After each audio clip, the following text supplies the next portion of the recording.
রোজার ইচ্ছা চাপতাম উঠা তাও আবার বিকালবেলা নটি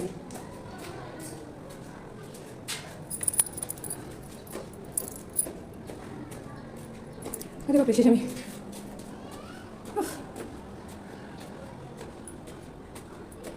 একটু বসে আমি ঘরে নিয়ে গেছি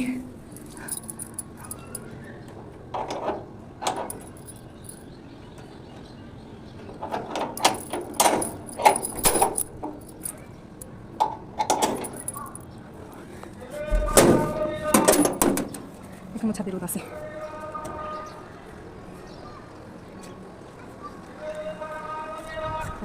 যেই পরিমাণ গরম পড়ছে এখন তো আর ছাদে যেতেই ইচ্ছা করে না, কিন্তু কিচ্ছু করার নাই, ছাদের জিনিসপত্র ছিল এগুলো তো আনতে হবে। দিয়েছিলাম একটু সকাল সকালই, বাট এখন একদম 5টা বেজে গেছে, তোর তারপরও মাথার উপরে সূর্য একদম তাকায় আছে। তো এই জিনিসপত্রগুলো নিয়ে এখন নিচে নেমে যাব। তো আমি একটা একটা করে সব কিছু ক্লিপগুলো একসাথে করছিলাম, কাপড়গুলো বালতিতে নিতেছিলাম। আর এটা হলো আমাদের সামনের বাসা, যেটা অনেক বেশি সুন্দর।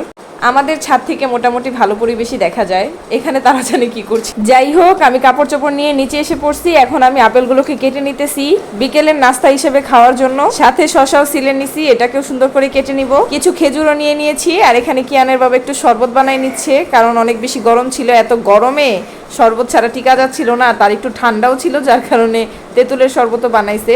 তো আমরা এখানে নাস্তা টাস্তা করে নিছি। তারপরে কিয়ানের বাবা কম দামে কিছু আদা পাইছিল, কিছু না অ্যাকচুয়ালি অনেকগুলা।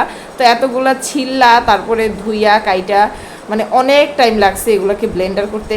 সো আমি যেটা করছি, এগুলাকে সুন্দর করে বলে নিয়ে প্রথমে ধুয়ে নিছি। আমি কিন্তু এত বোকা না যে এগুলার আমি ছুলতে যাব, কাটতে যাব, এত কিছু করতে পারবো না। কিয়ানের বাবা বলছিল দাও আমি করে দিই, আমি বলছি না লাগবে না, যেহেতু ব্লেন্ডারে করবো, সেহেতু জাস্ট পিষে ফেলবো, এগুলাকে এত ছুলা করার কিছু নাই। তো সুন্দর করে আমি এগুলোকে ধুয়ে নিছি অনেকবার করে, ধুয়ে ডাইরেক্ট আমি ব্লেন্ডারে দিয়ে তারপরে এটাকে ব্লেন্ড করতে গেছি। কিন্তু ভাই আমার ব্লেন্ড হয় না, আমি খালি ঘুরাই কিন্তু এটা ঘুরে না। যাই হোক, অনেক কষ্ট করে ব্লেন্ড করছি। আর এখানে কিয়ানের বাবা 6টা বাটি নিয়ে আসছিল, আমি তাকে বলছিলাম যে কিছু বাটি লাগবে আমার। তো এখানে আমি অনেক কষ্ট করে আদাগুলোকে ব্লেন্ড করে নিছি।